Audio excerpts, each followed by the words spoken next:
80년대 서울신학대학교에서 공부를 했고, 그 다음에 이제 MDB에서 공부를 했고, 또 이제 신학전문대학원에서 박사과정 공부를 하다가 논문만 남겨놓고 이제 그만뒀습니다. 굉장히 오랜 시간을 서울신학대학교에서 보냈어요. 그만큼 애착이 많은 학교입니다.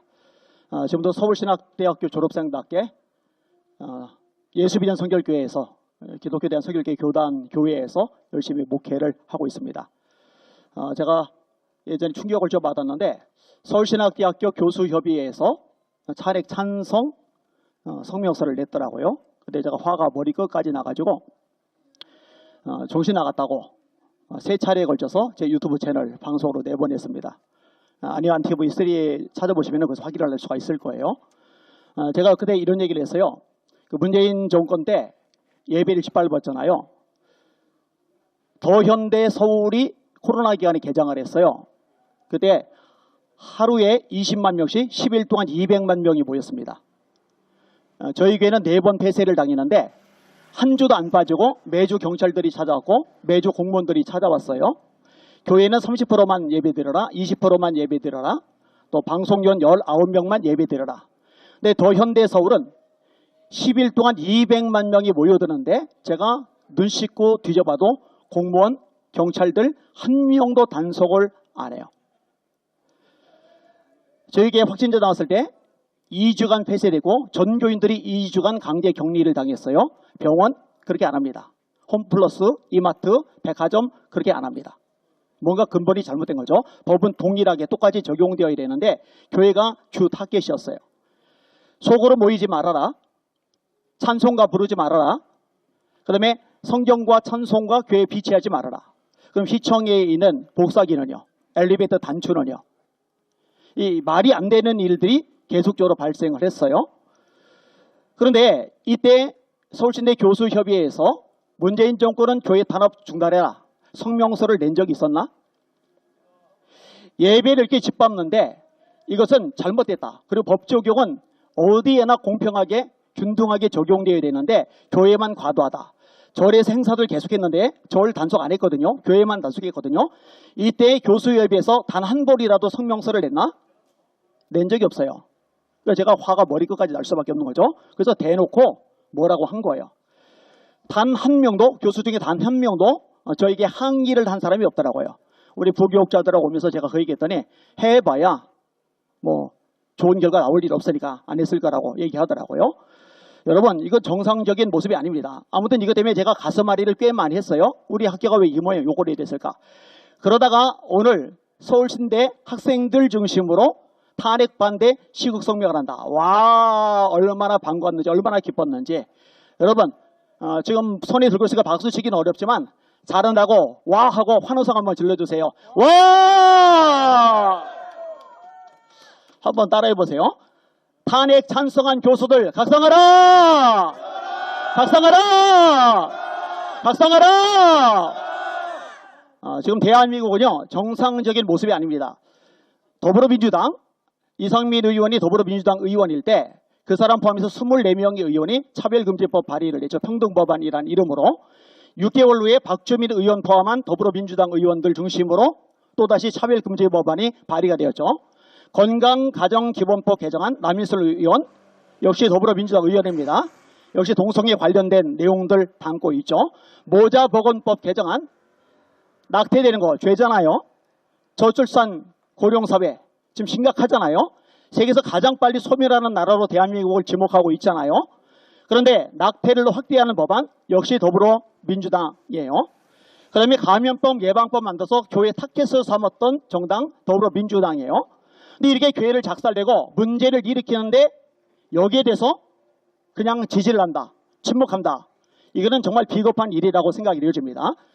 지금 여러 가지 문제가 있는데 또 많은 이야기가 나왔으니까 긴 얘기 하지 않겠는데 몇 가지만 심플하게 좀 얘기할게요. 이미 잘 아는 얘기죠. 고위공직자 수사본부 있잖아요. 공수처. 이 공수처는 수사 권한이 없는데 대통령을 수사를 한다고 나섰어요. 불법 맞죠? 잘못된 거 맞죠?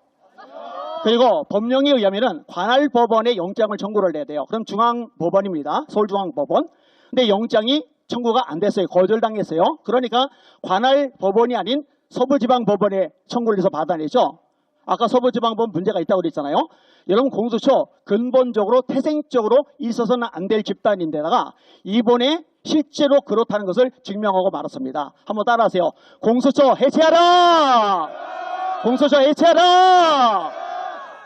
아까 다 얘기가 나왔지만 여러분, 감사원장 탄핵, 행정안전부 장관 탄핵, 그 다음에 방송통신위원장 탄핵, 입맛대로 29명 탄핵소추 있을 수가 없는 일이죠. 그런데 어제자죠. 감사원장 헌법재판소에서 탄핵 기각 판결을 내렸습니다. 이 감사원장이 했던 모든 것들, 더불어민주당이 탄핵소추 이유로 삼았던 그 모든 것들이 다 불법이 아니라고, 합법하다고 판결을 내린 겁니다. 그런데 제가 어제 이 부분 다루긴 했습니다만 헌법재판소가 사실은 이런 식으로 판결을 내릴 단체가 아닙니다. 문재인 대통령 때 김명수 대법원장을 임명했습니다. 이 사람이 우리법연구회 출신입니다. 사조직입니다. 그리고 우리법연구회 출신 김명수 대법원장이 대법원장 되고 난 다음에 주요 요직들을 전부 다 우리법연구회 출신으로 채웠어요. 그리고 헌법재판소 역시 마찬가지입니다. 문영배 헌법재판소 권한대행 우리법연구회 출신이죠. 이미선 헌법재판관 우리법연구회 출신이죠. 정계선 헌법재판관 우리법연구회 출신이죠. 그리고 또 집어넣으려고는 마의혁 판사 우리법연구회 출신이죠. 그러니까 이런 사람들이 작당이 되어서 윤석열 대통령을 탄핵 심판한다?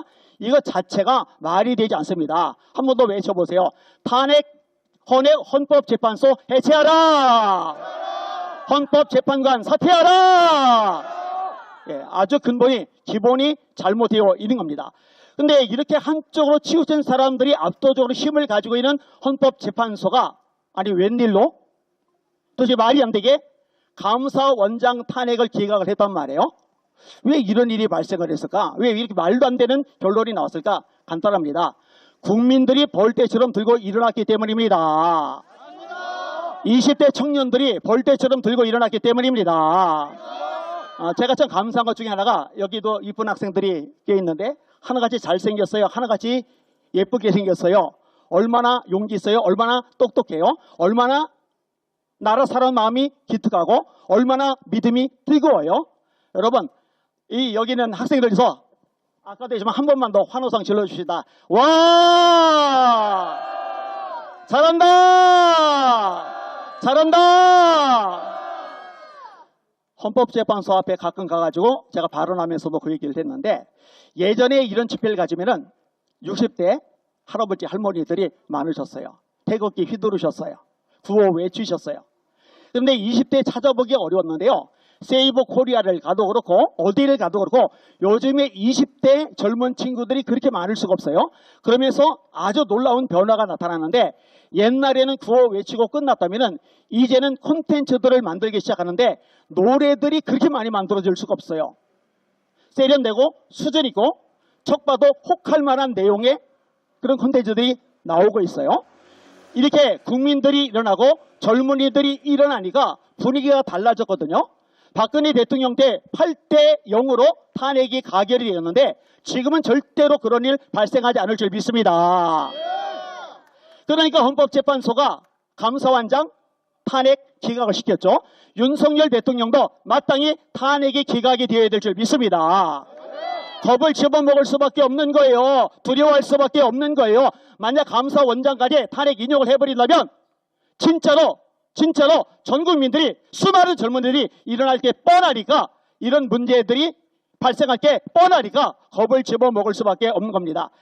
그런 면에서 조금 이제 소망과 기대를 가지게 됩니다. 마지막으로 하나만 얘기하고 말게요. 사실은 아직까지도 전력적으로 보면은 나라를 망가뜨리는 반국가 세력이 압도적으로 강한 힘을 가지고 있는 거 사실이에요. 모든 조직 요소마다 다 들어갔죠. 언론도 다 장악했죠. 그런데 이런 상황에서 우리가 바라보고 기억해야 될 것은 역사, 만물, 세상, 국제정서 이 모든 것들의 주인은 하나님뿐이시라는 겁니다. 하나님이 역사하시면 됩니다. 하나님 도와주시면 됩니다. 하나님 함께 하시면 됩니다. 다윗이 골리앗 보고 말하잖아요. 너는 칼과 창과 단창으로 내게 나오거니와 나는 만군의 여호와의 이름 곧 네가 모욕하는 이스라엘 군대의 하나님의 이름으로 내게 나가노라. 그가 너를 내 손에 넘기시리니 내가 너를 쳐서 네 목을 베고 오늘 블레셋 군대 시체로 공중의 새와 땅의 들짐승에게 주어 온 땅으로 이스라엘에 하나님이 계신 줄 알게 하겠고 또 여호와의 구원하심이 칼과 창에 있지 않음을 이 무리에게 알게 하리라. 전쟁은 여호와께 속한 것이죠. 그가 너희를 우리 손에 넘기시리라. 하나님께서 골리앗 같은 반국가 세력 다 무너뜨려 주실 줄 믿습니다. 예수 이름으로 승리하게 하실 줄 믿습니다. 자, 마지막 한 번만 더 외쳐봅시다. 윤석열 대통령 탄핵 각하라! 각하라! 각하라! 나라 망치고 무너뜨리는 더불어민주당 해체하라! 해체하라! 서울신학대학교 깨어나라! 깨어나라! 한국계 목회자들 일어나라! 일어나라! 예, 감사합니다.